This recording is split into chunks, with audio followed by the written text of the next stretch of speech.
I'm actually very lucky today to come after the first presentation because it allows me to have a general framework within which operate and within which, I think that's very good, and within which sort of put my own contribution to this conference. What I'll try to do is to build on some research work that I've been doing over the past 7-8 months, and that has tried to shift slightly away from the current mainstream representations of what is happening in East Asia in terms of naval empowerment. Part of this research so far has appeared already in some publication. In fact, what I'm talking about today, part of it draws upon a special issue that we put together with some colleagues with the Journal of the Royal United Services Institute last December, and a special issue for the Journal of Strategic Studies that is just out now, where one of the core ideas really that underscores both projects is to try to get started to twist the question that we've been looking at for the past couple of days. And that is arms race, or concepts that we are familiar with when it comes down to navies and the use of the sea for strategic purposes. Are they actually fit for purpose when it comes to providing us with an intellectual framework to understand the current dynamics in East Asia?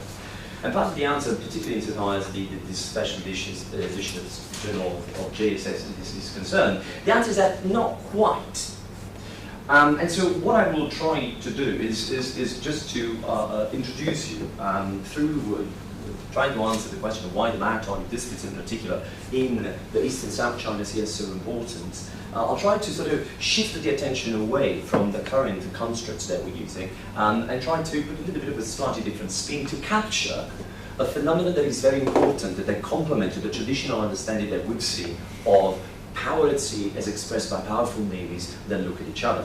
And mind you, fundamentally, even so far as the arms race, one fundamental sort of crucial issue that we learn from the examples of the Indian War periods is the substantial channeling of national resources to gear up in a particular area, in this case, naval armaments. And in that respect, what we're looking at in East Asia, surely there is some investment done, and navies are built by looking and engaging at state-on-state action. But that is not necessarily a massive shift or an indicator of that kind of shift necessary to prelude to an arms race. In other words, if a country decides to buy a navy and has a plan for it, right, looking at its potential threat, it doesn't mean that they're racing with each other unless they're investing serious amount of money. They just try not to waste money, right? I mean, in other words, let me ask you a different question. Can you think of any country that is just building ships because they look pretty? I mean, honestly, sorry, that's a different story. So what's the argument of that was a cheap shot, I know, it was a cheap shot. But what's the argument here? The argument really is threefold. There's three components to it. First of all, if we want to understand what is happening in the maritime realms of the South and the East China Sea, we need to get to grip with the idea that the sea itself has at least three different levels of interpretation, three different sort of type of importance and meaning, strategic meaning, to national authorities, governments within Southeast Asia and in Northeast Asia. And I'll explain you why in a second, which is leading at the moment to a second important factor. So if I will be talking about navies, but actually navies are not the only contributor to the current tensions. In fact, they're slightly in the background. Who is at the forefront? Law enforcement agencies, coast guards. So what we need to get to grip is how these two come together.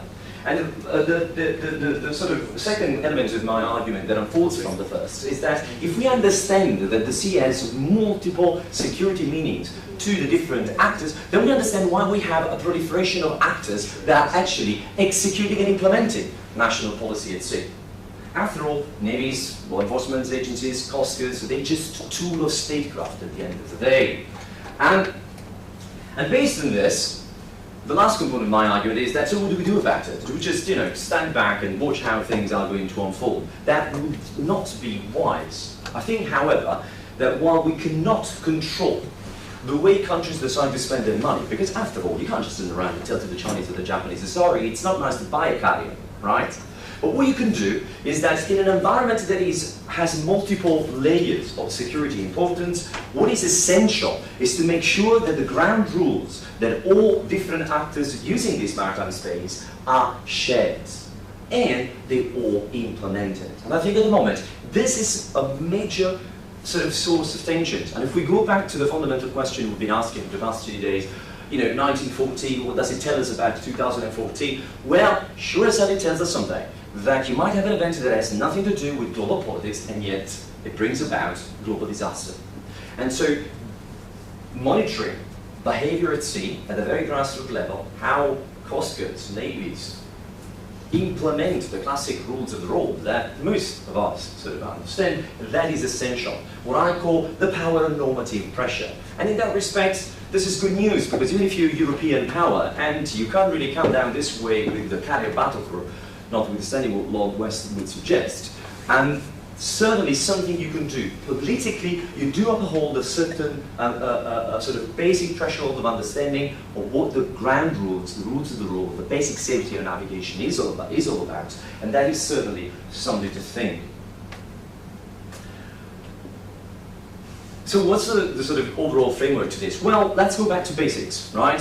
The environment we're talking about, the sea, is very different from land. Strategy at sea is connected, of course, hand in hand with the way, the characteristics of the sea itself. The sea is first and foremost an important, oh, sorry about that. Sorry about that. Gosh. That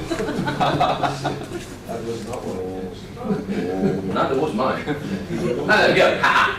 We've got it back. Excellent. So, first, sea cannot be controlled, owned, the same way land is. Mostly it's empty, vast, and out of human control, really. The most sort of basic level, human beings just live on land, but they just don't live on salty water. And for that reason, throughout history, it's been by far the cheapest, fastest, and most convenient way to move things around. It's the, Mahan called it the greatest highway, or today we call it the greatest commons. Whichever way you want to put it, the fundamental element in this story is that the sea, by and large, is a fundamental instrument for communication. Whether it is moving things around, shipping, trade, commerce, these are the heart of one of the core functions of the sea itself. The second element is the sea is a resource in itself, and in this part of the world in particular, this is no secondary important factor to discuss, because both in terms of fish stocks, living resources, as well as non-living resources, gas, oil, the sea is a major resource in itself. So it's not just important for what it allows you to move around, and in modern interdependent economic terms, that means sort of powering and driving developing economies, or contributing to further establish already developed economies. But in terms also of resources, it allows you to access and exploit, whether they are living or non-living resources. So there's a second, again, a very economic-centric reason that makes the sea a very important factor in national security calculations. And by the way, I'll get back to the sort of practicalities of the Eastern South China Sea in a moment. And the third element in this story is that as a result, partly, of the ability to move from the sea and at sea, and the ability to access different parts of the world as well as the resources in it, the sea becomes an important platform for the projection of political influence, whether it is in war, for diplomacy, or for policing activities, which is sort of the latest trend, particularly in light of UNCLOS, which I'll come back to in a moment. I don't need to provide many examples of this, but a ship parked outside territorial in international waters, outside that sort of 12 nautical miles of any country, it's not a serious threat, but it's a standby resource of state in case there's a crisis, people that have to be taken out of a country, or if you want to just send a message to the person you're relating to. But at the same time, you can put it into port, and as I said, even in this context, times and again, you put a ship in port, you put a big tent on the back of your helicopter deck, you have some sushi, and that's a party going. And that's an important sort of element to build, create, establish, nourish, nurture relations with a foreign country. All in all, if we miss out the multiple meanings that a sea can have to a nation state, we're missing out on a very important component of why navies are and maritime forces, by the way, in the broader sense, are fundamentally different from armies and air forces. At the end of the day, it's very difficult to have a good party on the back of a tank, literally. I mean, honestly, I was invited to have a bit of a thing, but it's not pleasant, really. No, not really. How does this apply to the East and South China Sea? And by the way, please forgive me, because there are certain oversimplification, especially from a tactical point of view. The East and the South China Sea, as semi-enclosed maritime basins, do have different characteristics in terms of depth, in terms of tides, in terms of salinity, in terms of currents and tides. But what I'm talking about here today is not a sort of lower tactical operation level, it's slightly more sort of on a broader strategic, it's a bird's eye view, as it were. So please forgive me. But if you want to get into sort of detailed questions about nuclear submarines operating, which one is better, South or East China Sea, by all means do ask me the question. I'm very happy to take it on. And insofar as sort of bird's eye view, as I was mentioning moments ago, what's important to say about East and South China Sea? Well, if we look at this map, which is not me playing with Coral Draw in a moment of madness, and as you can see in those lines, this is the intensity of the traffic at sea.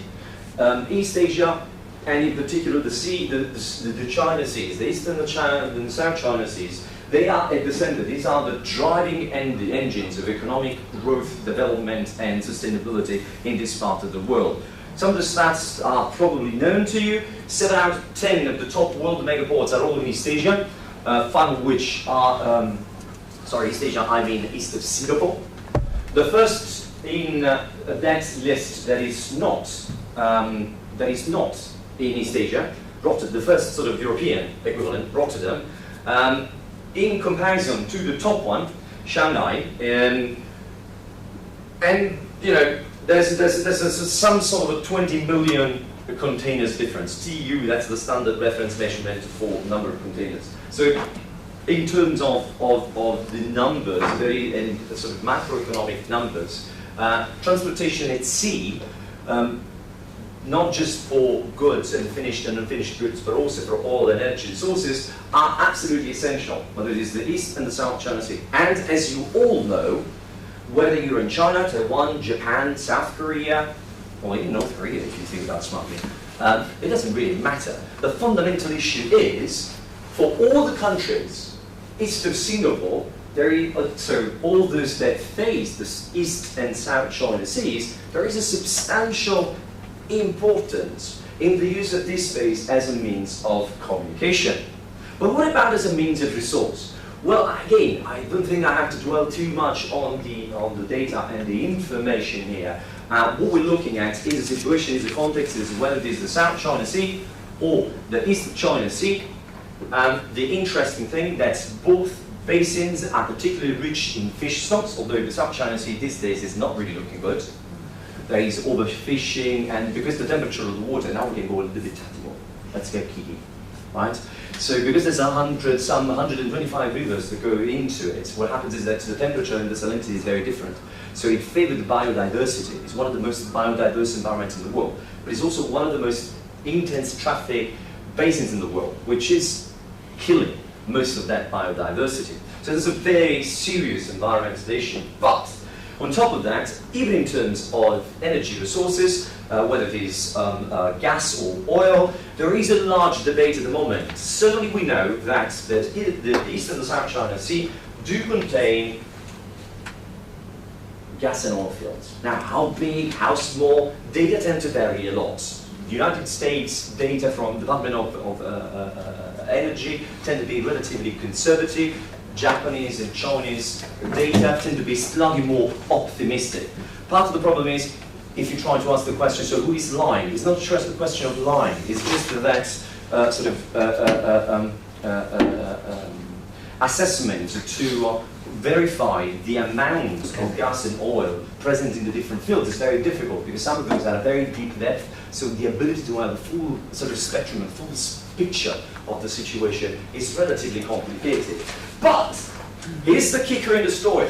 That's the thing that you might have been missing.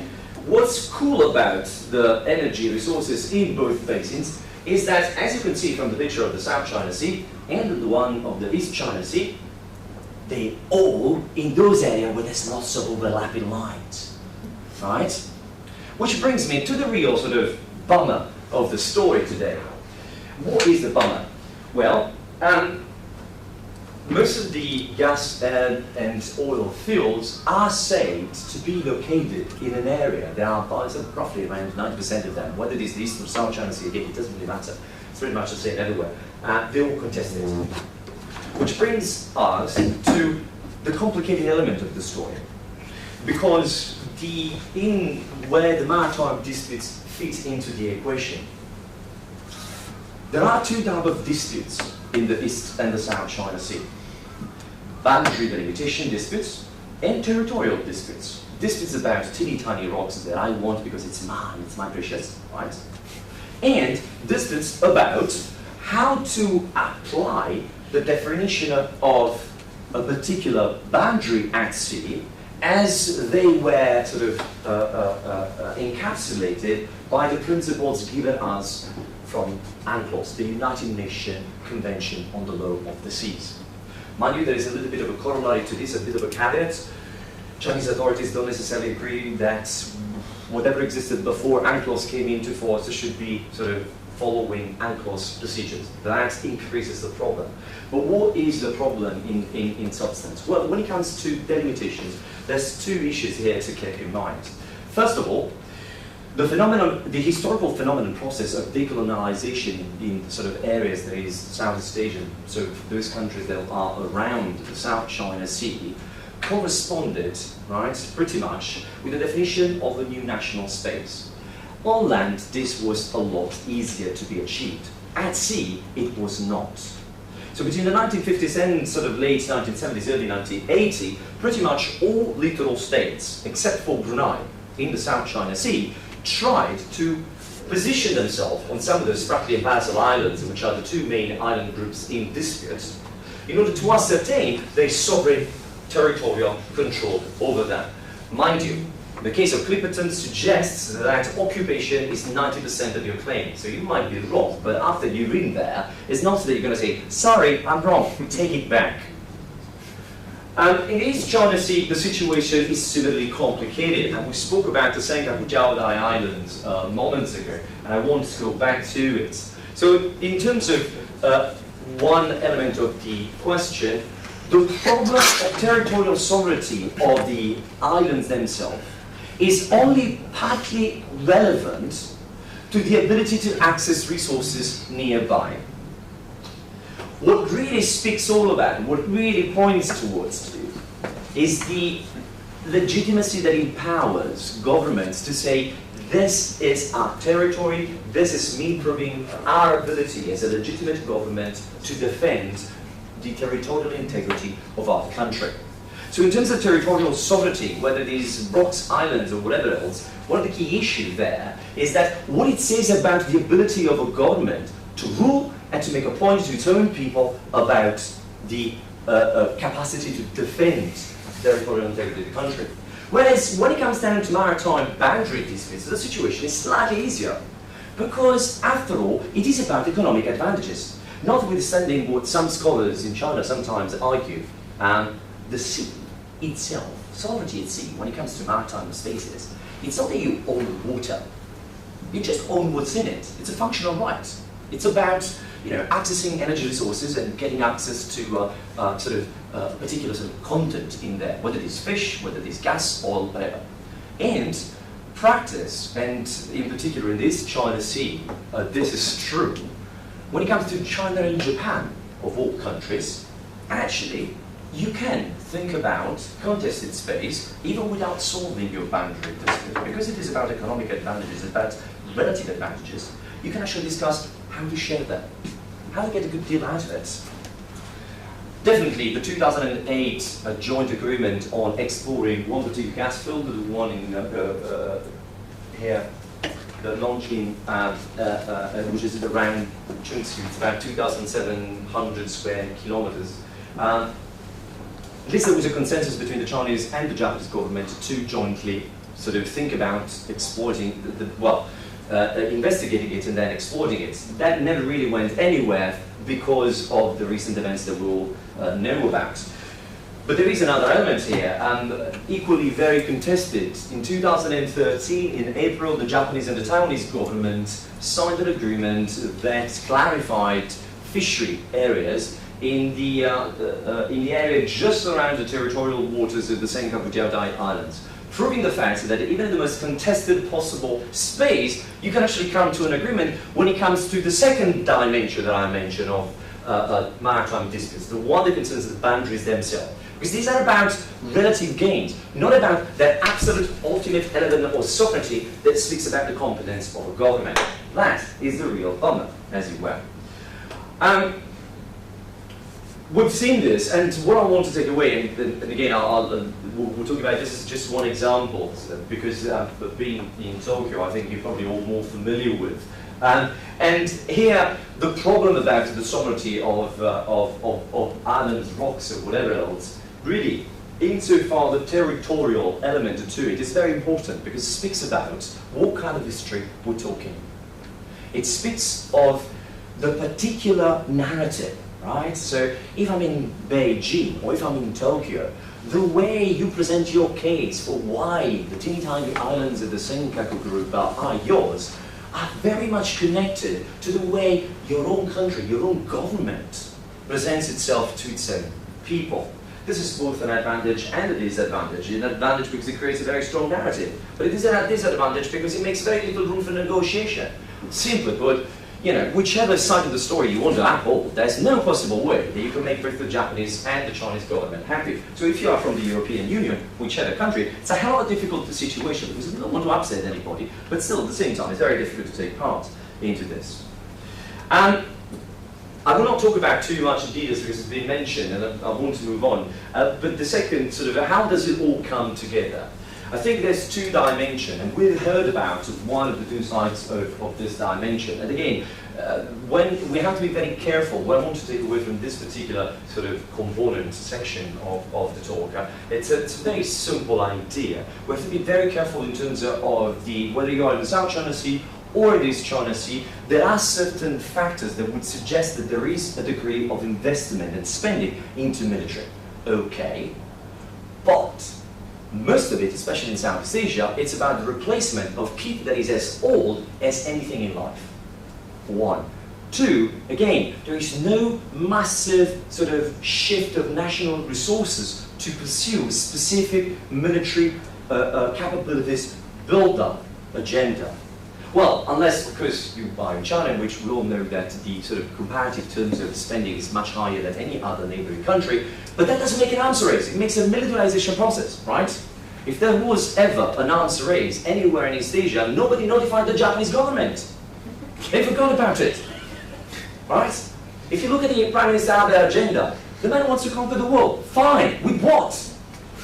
Probably with something borrowed by the US. Yeah, maybe. We don't know.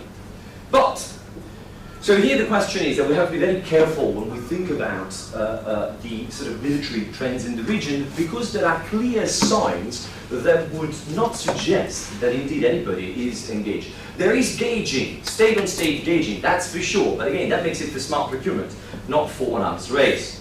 What is really the real problem is how, in the dimension that I mentioned moments ago being the more problematic, the one that concerns the territorial sovereignty, there is an actual challenge to what is the general sort of order, the way we know it at sea.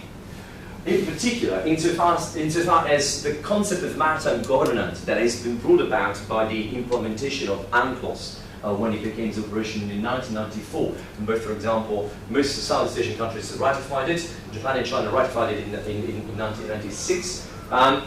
So what is the problem there? Well, usually, the way in the realm of sort of maritime specialists or strategic analysts, whichever way you're going to put it, maritime security, it's about deploying your constabulary forces or whatever it is that you have in your country that resembles to a Coast Guard, whether it is a Navy that performs Coast Guard duties or a Coast Guard or some other agency, that's sort of besides the point.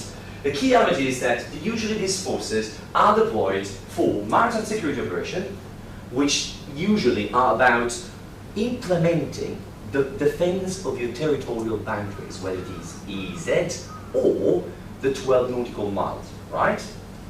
Or about sort of governance, so providing surveillance, patrolling activities. You know, if you've got like some odd activist that is drowning, and you think about, okay, I'll probably let him drown, and then you think like, no, that's not really nice, and so you send someone to rescue him, right? So what is happening, however, is that the law enforcement or the protection of what it's supposed to be an established maritime sphere of competence, that's what's being challenged. In particular, at the moment, the sort of biggest issue is really how to handle the behavior of the Chinese law enforcement agencies, what used to be called the Five Dragons. Now there's only two of them. It's a dragon with a smaller tail or something. After the restructuring of this organization in March 2013. And that is their deployment to perform what are standards law enforcement duties connected to this management and governance of the maritime space that is a responsibility of coastal states. It's done not to protect and defend an established space, but actually to set forth an assertive agenda to make a point about, actually, that is mine, in a place that is all but clarified, it is contested. What some would call as a salami slicing strategy. So that's the real problem. How do we move forward? What do we do about this? Well, let's review some of the points that I tried to make earlier before we sort of look at the practicalities of what to do next.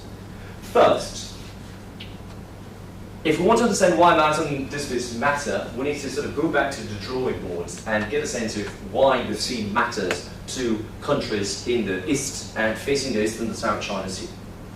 That is because they're essential to trade, commerce, resources. All of these elements are central to any narrative in all major countries in the region. Just go and have a look at Xi Jinping's talks at the 18th plenary session of the Communist Party. The whole idea about maritime power, that is a central element of how the meaning of the sea for the Chinese nation is changing. And that is perhaps the single most sort of evident case. There is an element of access and political legitimacy.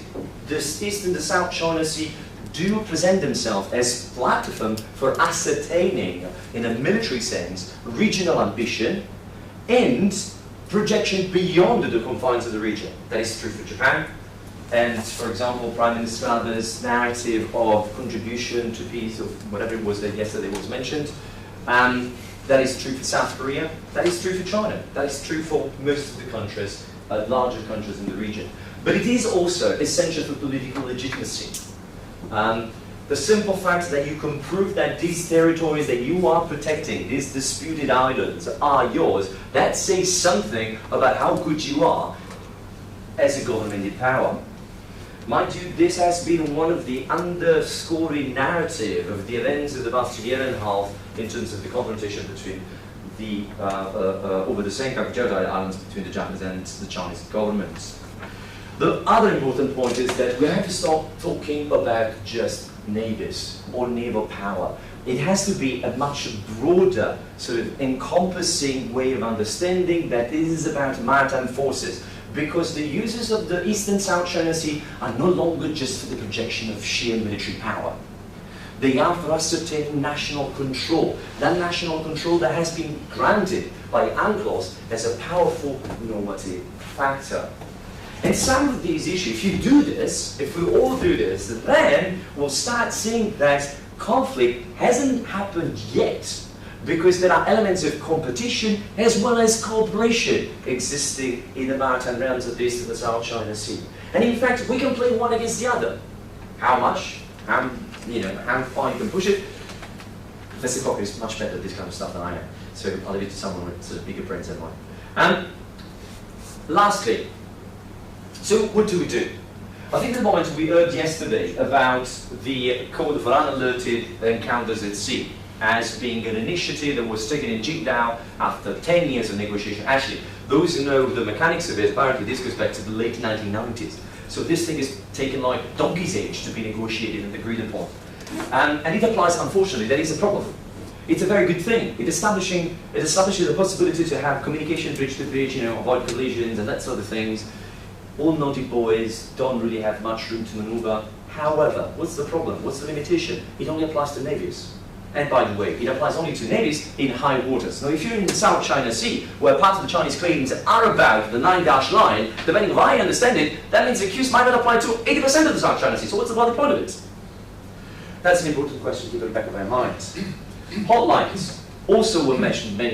Extremely important. Increasing mutual reach out to avoid misunderstanding. Essential. Problem is, if you phone up someone in Qingdao, nobody pick up the phone when there is a crisis, because you don't want to be the little sailor that is left without the chair when the music stops, and then they send you somewhere in sort of Central Asia and China, which is not really fun.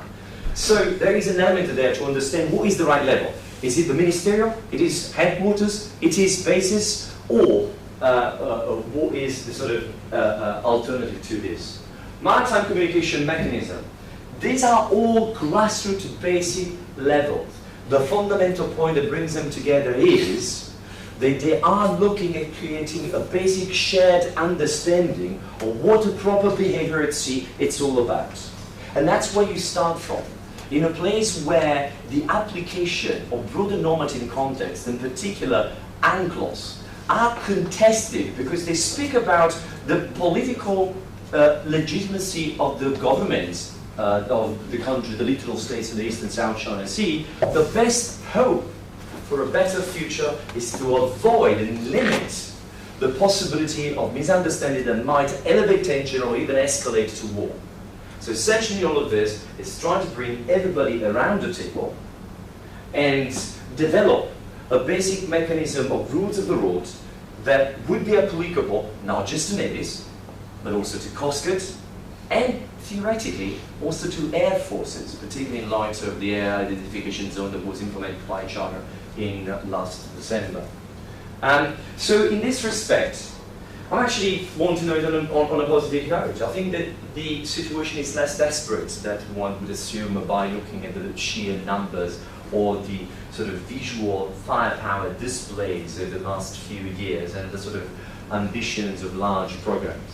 Risk exists, but the one that really is incumbent upon us as the more imminent is the one that concerns the little guys, the white-painted ships, the ones that we really need to sort of discipline and put back into a bigger picture in which the waves of the East and the South China Sea, the confines of these two maritime bases, can either divide or unite the littoral states around them. Whether and to what extent the different countries decide to do so, that's for another talk. Thank you very much.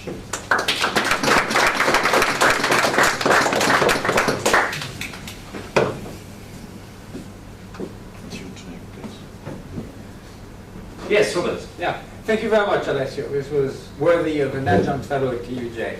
Thank you. I think you have a very good point saying that if there's an arms race, no one has told the Japanese government it's happening. Though, of course, maybe the question is which framework you look at. You look at China versus Japan or China versus the US. So that's the question. Is maybe that no one has told the Japanese government that it needs to do something because the US is still taking care of it. Question that, kind of two quick questions, I'll say, comments is one, of course, I think you're right that one cannot own the sea the way one owns land. The question is if one side perceives the sea as being like land, the idea is blue territory, then even if it's not quote-unquote rational, it still creates enormous problems because of that perception. Yes. The other one is, I agree on the last slide with the need for consultations, hotlines, and everything.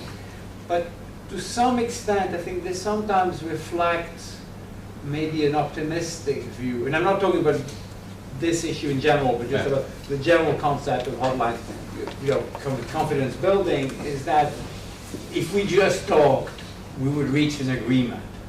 And sometimes, even if you talk, even if you have a lot of connections, end up fighting because there are logically or not reasons you want to go to war. Yes. I mean, you can think, you know, if you think of what's happening, you know, right now between Hamas and the Israeli government, I mean, they can talk, they're next door, but even if they don't, they still don't reach a solution because they've got a problem that they can't solve. So I think that's kind of two comments, questions. Okay, so two very quick answers. The first one, correct me if I'm wrong, it's about the Japanese government and sort of the idea of the arms race and whether it is happening or it is not happening. I think as I tried to investigate it into this paper that I did for the JSS issue, I think we're talking about tailored enhancement. One of the key elements here that is different and is difficult to judge is that the Japanese are starting ahead of the game when you compare, for example, to the Chinese, in the sense that the best capabilities that the Japanese have, they built them in the 80s and 90s. And in the 90s, they just sort of implemented ways to complement the existing capabilities and make them work in a contemporary world. So the sort of element of command and control, jointness, and other than the amphibious core that is currently being developed, there is no major sort of substantial shift in that sense. Frankly, I think all the other point is about all this quantitative type of numbers about the statistics of costs and other bits and pieces. Again, even if the Chinese numbers looks impressive, the point is that the economic growth of China is impressive. So it's difficult, you know, it's a very relative thing. If the Chinese government had a 2.0 or 1.7% annual growth rate and it was still investing the same amount of money, then you start being worried. But not now, because it's, Deng Xiaoping apparently, famously, was really opposed to all things military. But the minimum increase translated into massive amounts of money because the economy was doing brilliantly well. But I think that again, here I have a cautionary word. Also, quants and builds up in sort of absolute sheer numbers do not provide an answer to military effectiveness. In other words, you can have a very large navy, but you do not have a navy, if you see what I mean. Effectiveness is built out of a coordinated command and control, sort of a proper chain of command, proper training and educational systems. I think most of these things, I mean, Japan is far advanced as many other countries in the region. I mean, in South Korea, for example, is an excellent sort of, from a naval point of view, structure. Still, they do lack certain elements. There are, information that is coming across about Chinese Navy in particular. It's a mixed bag. So I would hold my guns before coming to an answer. The second question about the optimistic nature of the comment. I'm Italian, I'm genetically designed to be optimistic. I can't be negative about things. And why shouldn't we? Because at the end of the day, even in the worst, you've got the two worst possible examples that didn't go ballistic. The sinking of Cheonan in 2010, which in any other context would have amounted to an act of war. Because, if the Koreans had turned around and said, like, yeah, that's us, thank you, well then, the South Koreans will have to go to war. But the first thing the North Koreans did before anybody could realize is like, it's not us. No matter what you think, it's not us. Don't pin it down to us. And the South Koreans then go down and try to find proof of that. And frankly, I've seen reports of the Joint International Commission. There is no 100% proof that actually that was a North Korean torpedo. There's very few elements to sort of rule it out, but the opposite, unless you start assuming some sort of homo homini lupus type of principle, it's very difficult to say, well, they're guilty. Well, not sure, I haven't seen the ultimate proof of that, right? So at sea, you've got two things that are quite important. First, if something happens and you do not claim it, it's very difficult to escalate to the next level. This is not the Gaza Strip or the middle of the German plain or France, Belgium, whatever else. At sea, concentration of power is the precise result of a political willingness to do so. And I think that is what's saving, this is the second element of the story, this is what's creating in this part of the world a substantial advantage. If something happens that a ship is sunk, if you don't tell anybody, who's going to know? The Japanese are still paid the family of the one person that died during the Korean War. Right? The Japanese are a classic example of this. They had a dead in action in 1950, I think it was the 17th of October 1950, right? The guy was not supposed to be in Korea to begin with. The Japanese were flying UN flag, right? The man died and the Japanese government gave compensation money to the family, and the caption of that is, for a special mission demining Japanese waters. One side is a hell of a long way from Japanese owned waters. Well, they used to be Japanese until 1945. Yeah, but that would have been a dodgy interpretation, wouldn't it? So I think there is an element here of structural element that builds in that degree of optimism besides the genetic components of it. Yeah.